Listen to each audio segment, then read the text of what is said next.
Hello guys, welcome to impressive learning. Previous lecture में हमने कुलिंद राजवंश को जाना था, जिसमें हमने कुलिंद राजवंश के मध्यकालीन कुलिंद शासकों के बारे में जाना था। उसमें मैंने आपको बताया था कि मध्यकालीन कुलिंद जो शासक रहे थे उनके बारे में हमें किसी भी प्रकार के साक्ष्य प्राप्त नहीं होते हैं, क्योंकि इस समय महाजनपदों का उदय हुआ था और एक बड़ी शक्ति के रूप में मौर्य वंश की स्थापना हुई थी, जिसका तीसरा शासक सम्राट अशोक बना था। सम्राट अशोक ने 268 ईसा पूर्व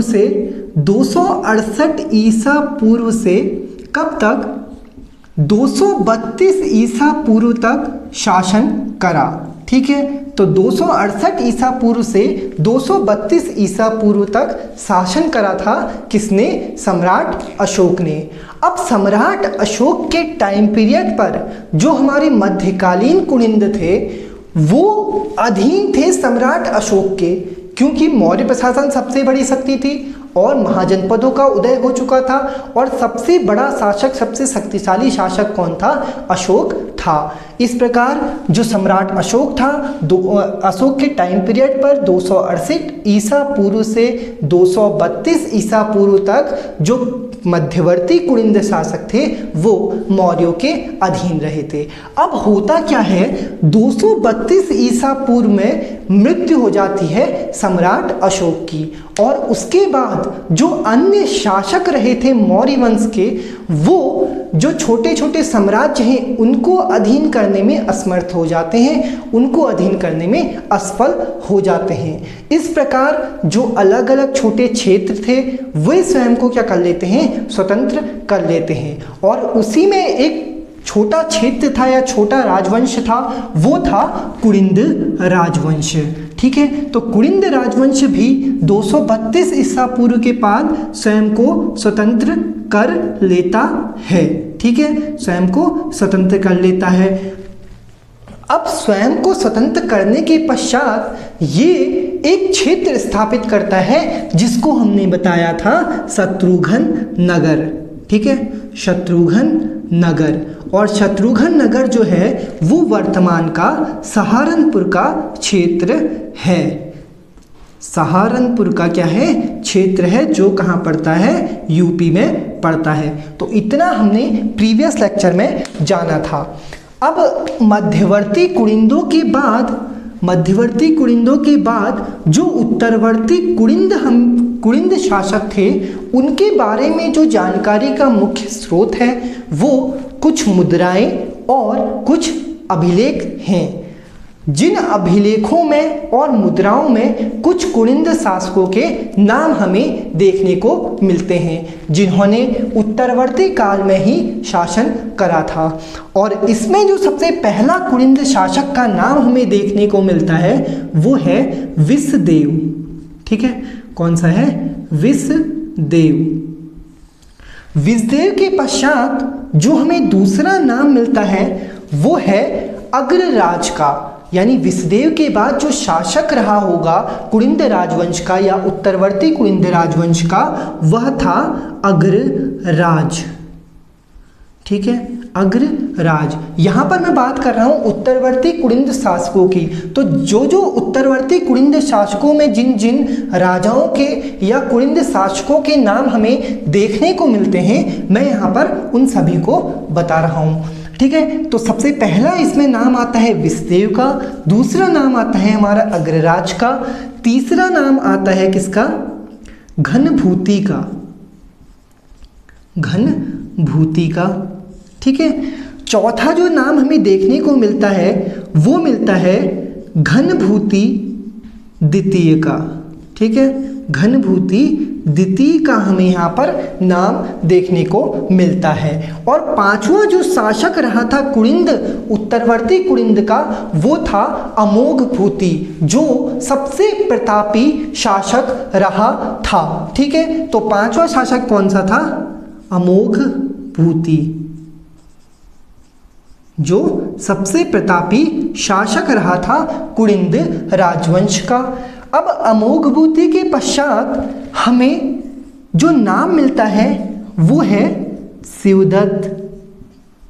ठीक है, अमोघभूति के नाम जो राजा का, अमोघभूति के बाद जो राजा का नाम मिलता है वह कौन सा है? वह है शिवदत्त। शिवदत्त के पश्चात हमें शिवपाली, शिवदत्त, शिवपाली,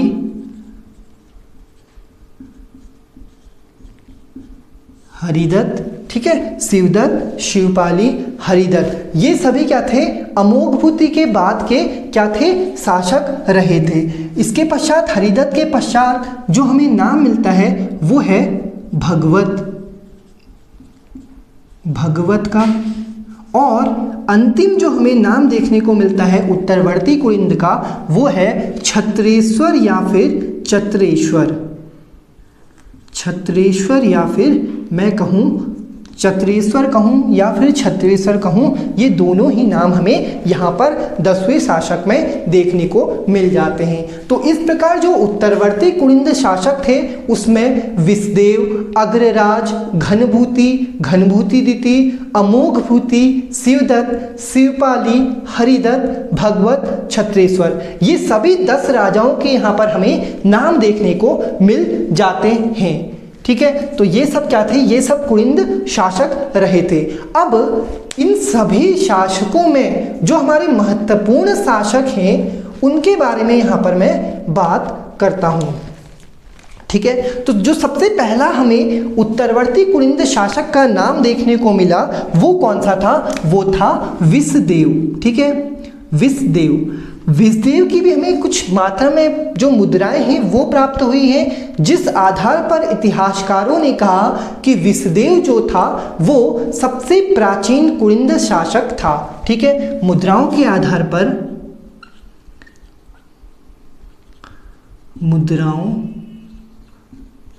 के आधार पर इतिहासकारों द्वारा क्या कहा गया कि सबसे प्राचीन कुलिंद शासक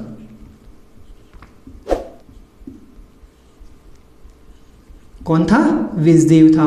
ठीक है, कुलिंद शासक, तो सबसे प्राचीन कुलिंद शासक कौन था? विषदेव था। अगर आयोग आपसे यह क्वेश्चन पूछ लेता है कि कुलिंद वंश का सबसे प्राचीन या फिर सबसे पुराना शासक कौन था, तो उसका आंसर हो जाएगा विषदेव। ठीक है, तो फर्स्ट हमारा हो गया है कौन? विषदेव। इसके बाद जो दूसरे महान शासक की यहाँ पर बात आती है वो था कौन?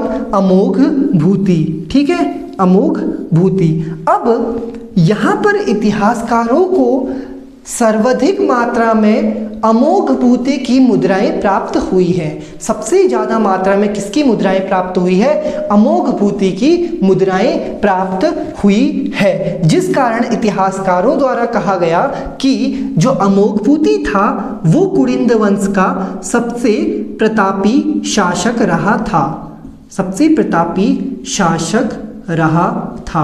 तो कुलिंद वंश का जो सबसे प्रतापी शासक रहा था वो कौन था? वह था अमोघभूति, क्योंकि अमोघभूति की सर्वाधिक मात्रा में मुद्राएं प्राप्त हुई है, जिस कारण कहा गया कि अमोघभूति जो था वो सबसे प्रतापी शासक रहा था। तो यहाँ से आपके दो क्वेश्चन बन सकते हैं। पहला क्वेश्चन बन सकता है कि सबसे प्राचीन कुलिंद शासक कौन था, उसका आंसर हो जाएगा विषदेव। और दूसरा क्वेश्चन बन सकता है कि जो अमोघभूति था वो सबसे प्रतापी शासक रहा था। तो इतने में हमने 6 जो शासक रहे थे उनमें 2 शासक महत्वपूर्ण थे। इसके पश्चात देखिए अंतिम शासक मैंने आपको बताया, अंतिम शासक कौन था? छत्रेश्वर या फिर चत्रेश्वर रहा था। तो ये 10 शासक हमारे महत्वपूर्ण थे। अब इतिहासकारों ने क्या करा, जो प्राप्त मुद्राएं हुई, कुलिंद कालीन जो प्राप्त मुद्राएं हुई उनके आधार पर इन मुद्राओं को भी क्या करा? डिवाइड करा, इन मुद्राओं को भी क्या करा? विभाजित करा। ठीक है, तो किन किन देखते हैं। मुद्राओं के आधार पर जो विभाजन करा गया वो सर्वप्रथम 2 प्रकार से करा गया। एक करा गया पूर्ववर्ती मुद्राएं, पूर्ववर्ती मुद्राएं, और दूसरा करा गया परवर्ती या फिर उत्तरवर्ती मुद्राएं। ठीक है, परवर्ती मुद्राएं। तो दो प्रकार से यहाँ पर मुद्राओं, जो प्राप्त मुद्राएं हैं उनके आधार पर यहाँ पर दो भाग में विभाजित करा गया है, पूर्ववर्ती मुद्राएं और परवर्ती मुद्राएं। ठीक है, पूर्ववर्ती मुद्राओं में कुछ इतिहासकार का मानना है कि अमोघभूति के शासन करने से पूर्व जितने भी शासक रहे थे वो उन सब ने पूर्ववर्ती मुद्राएं चलाई थी। ठीक है, इन्हीं पूर्ववर्ती मुद्राओं को हम आज के लेक्चर में कवर करेंगे और परवर्ती जो मुद्राएं हैं उन्हें हम नेक्स्ट लेक्चर में देखेंगे। देखिए यहाँ पर मैं एक और चीज़ आपको बताते हुए चलता हूँ कि पूर्ववर्ती मुद्राओं में हमें 4 शासकों की मुद्राएं प्राप्त हुई है। ठीक है, अमोघभूति से जितने भी ऊपर के शासक रहे थे, जितने भी पहले के शासक रहे थे, वो सब पूर्ववर्ती मुद्राओं के अंतर्गत या फिर पूर्ववर्ती शासकों के अंतर्गत आते थे जिन्होंने पूर्ववर्ती मुद्राएं चलाई। और परवर्ती मुद्राओं के उपलक्ष्य में परवर्ती मुद्राओं को, या मैं कहूँ परवर्ती मुद्राओं को भी यहाँ पर 3 भागों में विभाजित करा गया है। ठीक है, 3 भागों में विभाजित करा गया है। कौन कौन सी तीन भाग या 3 मुद्राएं हैं इसको मैं यहाँ पर बताता हूँ। ठीक है, सबसे पहला है अल्मोड़ा प्रकार की मुद्राएं। अल्मोड़ा प्रकार की मुद्राएं। ठीक है, अल्मोड़ा प्रकार की मुद्राएं। दूसरा है हमारा अमोघभूति, जो सबसे प्रतापी शासक रहा था कुणिद राजवंश का, उसका नाम था अमोघभूति। तो सर्वाधिक मात्रा में जो मुद्राएं प्राप्त हुई वो अमोघभूति की प्राप्त हुई। तो इतिहासकारों ने मुद्राओं के आधार पर इसे एक अलग श्रेणी में रख दिया। ठीक है, तो अमोघभूति प्रकार की मुद्राएं मैं यहाँ पर लिखता हूँ, अमोघभूति प्रकार की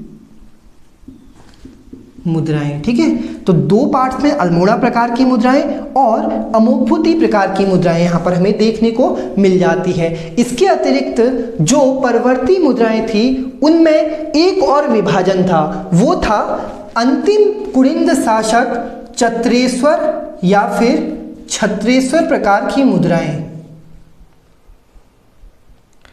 चत्रेश्वर मुद्राएं। ठीक है, चत्रेश्वर या फिर छत्रेश्वर प्रकार की मुद्राएं। तो मुद्राओं के आधार पर इतिहासकारों ने जो मुद्राओं का विभाजन किया है वो 2 प्रकार से किया है, पूर्ववर्ती मुद्राएं और परवर्ती मुद्राएं। ठीक, परवर्ती मुद्राओं के अंतर्गत 3 भाग में परवर्ती मुद्राओं को 3 भाग में विभाजित करा जाता है, अल्मोड़ा प्रकार की मुद्राएं, अमोघभूति प्रकार की मुद्राएं और छत्रेश्वर या फिर चत्रेश्वर प्रकार की मुद्राएं, जिनमें 2 जो मुद्राएं हैं, 2 प्रकार की जो मुद्राएं हैं, अमोघभूति प्रकार की मुद्रा और चत्रेश्वर प्रकार की मुद्रा, ये दोनों किसी शासक के नाम पर हैं, जिसमें अमोघभूति सबसे प्रतापी शासक रहा था और इसकी सर्वाधिक मात्रा में मुद्राएं मिली थी, जिस कारण हमने अमोघभूति प्रकार की मुद्राओं को एक अलग पार्ट्स में, एक अलग भाग में विभाजित करा था। ठीक है, तो इतना आपको समझ में आ गया होगा। आगे देखते हैं कि जो उत्तरवर्ती मुद्राएं हैं, ठीक है, उत्तरवर्ती जो मुद्राएं हैं वो हमें, या फिर उत्तरवर्ती मुद्राओं के या फिर उत्तरवर्ती काल के जो शासक के जो प्रमाण हमें मिले हैं वो 5 प्रकार के हैं। ठीक है, 5 प्रकार के हैं। तो हमें यहाँ पर 5 प्रकार के जो अभिलेख हैं वो देखने को मिल जाते हैं। देखिए, प्रीवियस लेक्चर में मैंने आपको बताया था कि जो कुणिदों के जो अभिलेख हैं वो हमें 2 जगहों से प्राप्त हुए हैं। कौन से? एक मध्य प्रदेश के MP के भरहुत अभिलेख, ठीक है, भरहुत अभिलेख, और दूसरा था मथुरा अभिलेख। ठीक है, दूसरा था मथुरा अभिलेख। भरहुत अभिलेख से हमें 5 अभिलेख प्राप्त, 5 नहीं 4 अभिलेख यहाँ पर भरहुत अभिलेख से प्राप्त हुए हैं और मथुरा अभिलेख से हमें 1 अभिलेख प्राप्त हुआ है। तो कुलिंद राजवंशों की जो जानकारी के टोटल अभिलेख, जो कुल अभिलेख हमें प्राप्त हुए हैं वो हैं 5 अभिलेख, जिनमें से 4 भरहुत अभिलेख के हैं और 1 मथुरा अभिलेख का है। तो 5 प्रकार से हमें कुलिंद राजवंश के या फिर 5 अभिलेख से हमें कुलिंद राजवंश की जानकारी मिल जाती है। अब यहाँ पर मैं आपको बताते हुए चलता हूँ कि जो ये अभिलेख हमें प्राप्त हुए हैं इनमें कुलिंद राजवंश के जो शासक हैं उनके बारे में क्या बताया गया है। देखिए, ये जो अभिलेख हमें मिले हैं उनमें सबसे पहले नाम दिया गया है विषदेव का। ठीक है, विषदेव का, जो कि प्रथम कुलिंद शासक था या फिर प्राचीन कुलिंद शासक था।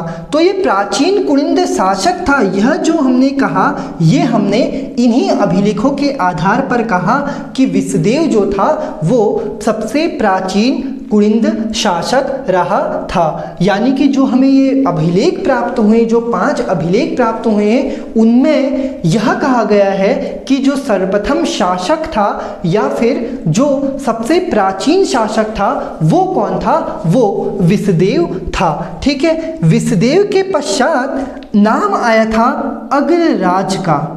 ठीक है, विषदेव के पश्चात क्या नाम आया था, विषदेव के पश्चात नाम आया था किसका, अग्रराज का। ठीक है, पहला शासक जो था वो विषदेव था, जो कि सबसे पुराना या फिर प्राचीन शासक रहा था। इसके पश्चात दूसरा नाम जो आया था वो किसका आया था, वो अग्रराज का आया था। और अग्रराज के बारे में इन अभिलेखों से बताया गया है कि अग्रराज जो था वो विषदेव का पुत्र था। ठीक है, तो मैं यहाँ पर लिखता हूँ अग्रराज जो था वो विषदेव का पुत्र था। ठीक है, तो अग्रराज क्या था, विषदेव का पुत्र था। इसी के साथ साथ जो तीसरा शासक जो हमें देखने को मिला था वो था घनभूति प्रथम, या मैं कहूँ घनभूति। ठीक है, तीसरा शासक कौन था, घनभूति था, या इसे धनभूति भी कहीं कहीं लिखा गया है। घनभूति प्रथम जो था वो तीसरा शासक था। अब इसी घनभूति के बारे में यहाँ पर ये जो अभिलेख हैं उनमें घनभूति प्रथम की पत्नी का नाम नागरक्षिता बताया गया है। नागरक्षिता बताया गया है। तो अगर क्वेश्चन आए घनभूति की पत्नी का नाम क्या था तो वहां पर हो जाएगा नागरक्षिता, जो कि हमें अभिलेख, जो हमें 5 अभिलेख प्राप्त हुए हैं उनके आधार पर कहा गया है। ठीक है, तो इतना हमने भरहुत अभिलेख और मथुरा अभिलेख के आधार पर कहा कि विषदेव जो था वो सबसे प्राचीन शासक रहा था। इसके बाद जो अग्रराज आया वो विषदेव का पुत्र था और घनभूति की पत्नी का नाम नागरक्षिता था। ठीक है, इसके साथ साथ यह बात भी यहाँ पर अभिलेखों से पता चलती है कि जो घनभूति प्रथम था वो अग्रराज का पुत्र था। ठीक है, घनभूति प्रथम किसका पुत्र था, अग्रराज का पुत्र था। यानी कि विषदेव का पुत्र अग्रराज और अग्रराज का पुत्र कौन था, घनभूति प्रथम रहा होगा। ठीक है, तो ये थी अभिलेख की बात जिनसे हमें कुलिंदों की जानकारी मिल जाती है। अब हम आ जाते हैं उत्तरवर्ती कुलिंद शासकों में। जो हमने पहला कुलिंद शासक डिवाइड किया था, पूर्ववर्ती कुलिंद शासक, पूर्ववर्ती कुलिंद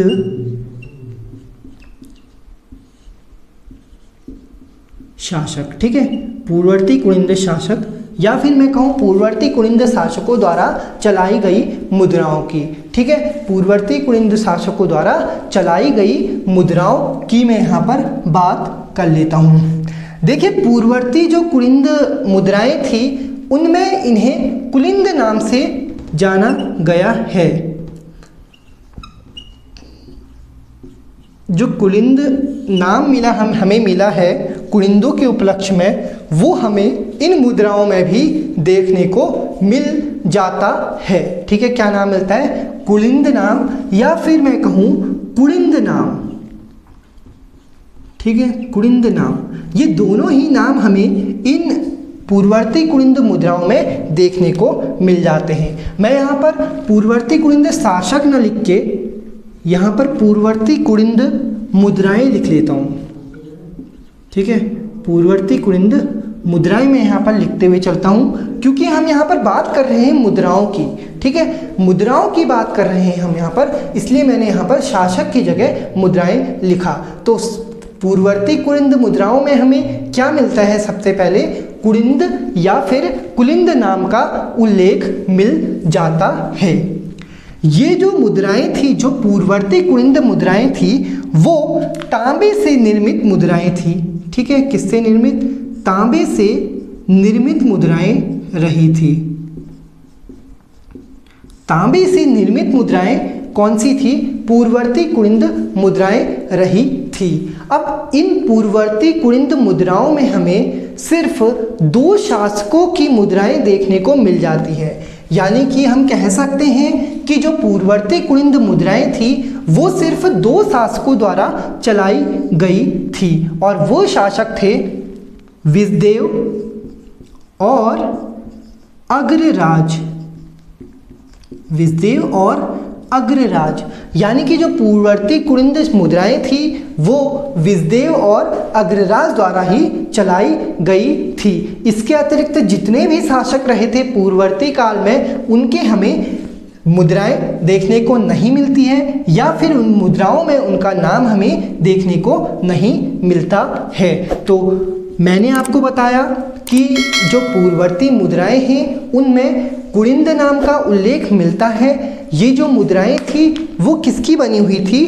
तांबे से बनी हुई मुद्राएं थी। यानी कि जो धातु का प्रयोग उस समय करा गया था, पूर्ववर्ती कुलिंद काल में जो धातु का प्रयोग करा गया था, वो कौन सा था? वह था तांबा। और इसके बाद जो नाम हमें देखने को मिलते हैं पूर्ववर्ती कुलिंद शासकों के, वो हैं क्या? विजदेव और अग्रराज। ठीक है, विजदेव और अग्रराज। अब देखिए मुद्राओं में हमें क्या क्या देखने को मिलता है वो देखते हैं। देखो, कोई भी सिक्का होता है, कोई भी मुद्रा होती है, उसके 2 पहलू होते हैं। तो दोनों पहलुओं पर, यहाँ भी दोनों पहलुओं पर अलग अलग चीज़ें देखने को मिल जाती हैं।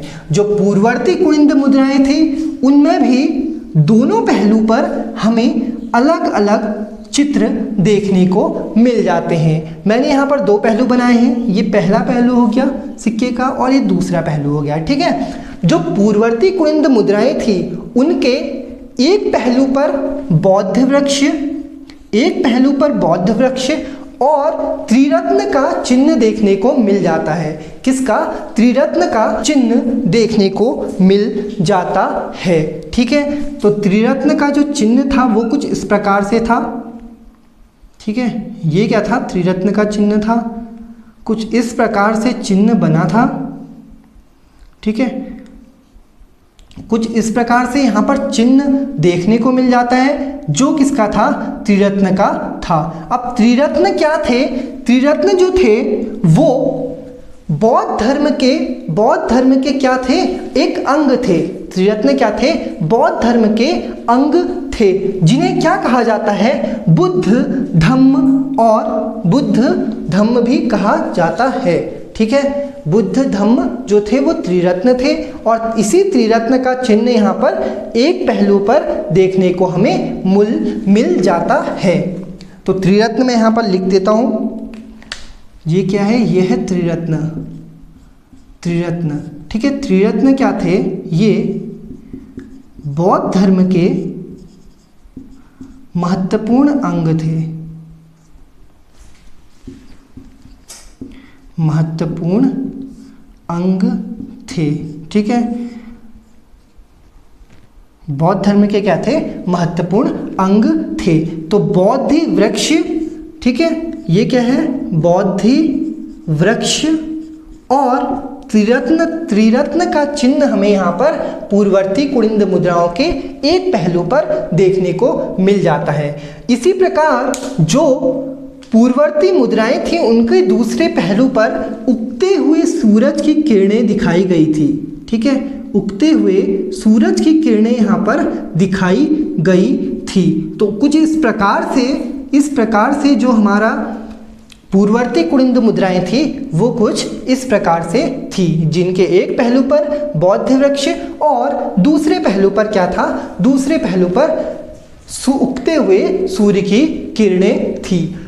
इस प्रकार हमने माना कि जो पूर्ववर्ती कुनिंद शासक थे या फिर कुनिंद शासक थे उनका झुकाव बौद्ध धर्म की ओर था, यानी कि वो बौद्ध धर्म को मानते थे।